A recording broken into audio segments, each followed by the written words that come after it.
لتا ناروغی شم لتا میکړی زار لوخت دیم د رحمت انتظار چستا در تراسی دستاړی مزل قدم برابر میکړی تا په هلار لتا ناروغی شم لتا میکړی زار لوخت دیم د رحمت انتظار چستا در تراسی دستاړی مزل قدم برابر میکړی تا په هلار. بسم الله الرحمن الرحیم. قدرمن لیدونکو السلام علیکم ورحمت الله وبرکاتو. نن موږ د سپتمبر 28مه نیټه د احساس مرکزي دفتر کې قرار لرو.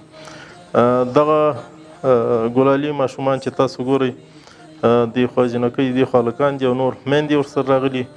موږ د 500 په تعداد کې او خویندو ورونو له بهر نه او له داخل نه د دې کفالت په غاړه اخیستې. دا هر یوازې د یو کورنۍ کفالت نه بلکې تاسو د یو انسان که هغه جلی وي که هلک وي نر وي که ښځه وي د آیندې کفالت کوئ.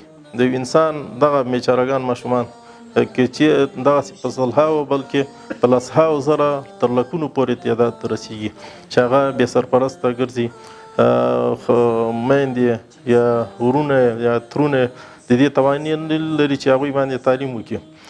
نو فلهذا احساس خیریه موسسې ایتام وبخښه له خپلو قدرمنو هیوادوالو نه چې هغه په داخل کې په خارج کې غوښتنه کوي چې راځئ د رسول الله صلی الله علیه وسلم سره تاسو په جنت کې ملګرتیا ګاونډیتوب حاصل کړئ. پیغمبر د خدای صلی الله علیه وسلم فرمایي چې زه او د یتیم کفالت کوونکی په جنت کې لکه دوه ګوتو په شان ته وي.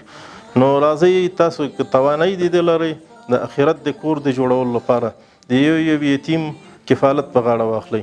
مخکې مو ویل چې دا یوازې د یو کس کفالت نه بلکې د یوازې د یو کس پالل نه دی، د یو انسان پالل دی. انشاءالله دا بچوړي موږ چې دا ګلالیان د آینده کې انشاءالله د دې ملک لپاره د خپلې کورنۍ لپاره صرف تاسو د 4000 یا 15000 افغانو یا د $50 په مقابل کې دې نه به ښه انشاءالله برجسته انسانان جوړیږي. دا به تاسو لپاره هم د آخرت لپاره صدقه جاري او خپل کورنۍ او خپل هیواد لپاره هم. السلام علیکم ورحمت الله وبرکاتو.